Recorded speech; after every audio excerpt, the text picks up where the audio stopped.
দর্শক, এই মুহূর্তে রাজধানীর এভারকেয়ার হাসপাতালে আছেন সহকর্মী সোহাগ বিশ্বাস। ওসমান হাদির স্বাস্থ্যের সবশেষ তথ্য জানতে সরাসরি যুক্ত হচ্ছে তার সাথে।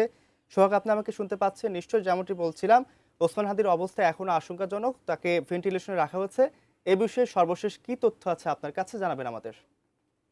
যেমনটা জানিয়েছিলাম যে ইনকিলাব মঞ্চের মুখপাত্র আব্দুল উম, হাদি তিনি গুলিবিদ্ধ হওয়ার পরে রাজধানীর যে এভার কেয়ার হাসপাতালে সেখানে এখন এই মুহূর্তে রয়েছেন।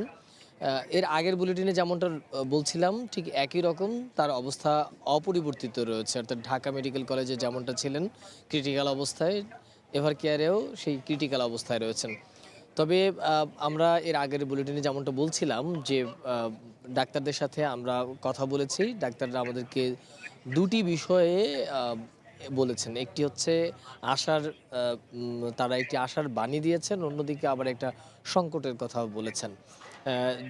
তারা বলেছেন যে মানুষের যে শরীরের যে অর্গানগুলো রয়েছে তার মধ্যে তার হার্ট এবং কিডনি এই দুটি ঢাকা মেডিকেল কলেজে থাকা অবস্থায় একদমই কাজ করছিল না। সেটি এখন সচল হয়েছে। তবে তার মস্তিষ্কে বেশ কিছু অংশ ফুলে গেছে। আপনি জানেন যে তার মূলত গুলিটা লেগেছিল যে কানের এখান থেকে গুলি লেগে কানের অন্য পাশ দিয়ে, অর্থাৎ বাম পাশ থেকে গুলি লেগে ডান পাশ থেকে বেরিয়ে গেছে। এবং আম হাদির কিন্তু পিছনের অংশের যে মাথার খুলি রয়েছে সেটিও খুলে রেখেছে চিকিৎসকরা। সে কারণে বলা চলে যে তার মস্তিষ্কের এই মুহূর্তে যে অংশ ফুলে আছে সেই অংশটা নিয়ে তারা একটি বিপজ্জনক বলছে। তো এখন পর্যন্ত তারা ৭২ ঘন্টার একটি সময় নির্ধারণ করেছেন যে এই সময়টার মধ্যে তারা একটি পর্যবেক্ষণের মধ্যে তারা হাদিকে রেখেছে। এই সময়টা যদি পার হয়, অর্থাৎ এই ক্রিটিক্যাল মুভমেন্টটা বা ক্রিটিক্যাল মুহূর্তগুলো যখন পার হবে, তখন আসলে চিকিৎসকরা একটা ডিসিশনে আসতে পারবে যে হাদির অবস্থাটা আসলে কেমন।